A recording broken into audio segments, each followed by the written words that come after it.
Who is your favorite teacher? I like Mr. Tom the most. He is my English teacher. Is he a foreign teacher? Yes, he's from the US. What do you like about his lessons?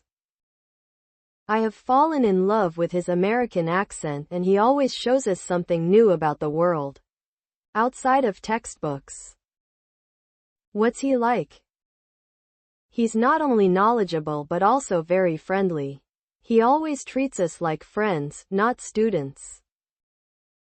What does he usually wear when coming to class? He usually wears a gray suit when he comes to class. Do you love his subject? Yes, I enjoy English a lot. Do students in your class like him? Yes, all of us admire him.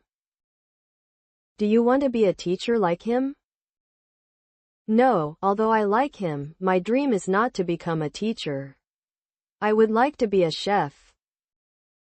Have you ever been punished by him? No, he rarely punishes anyone. Do you want to see him again? Of course, he's a great mentor.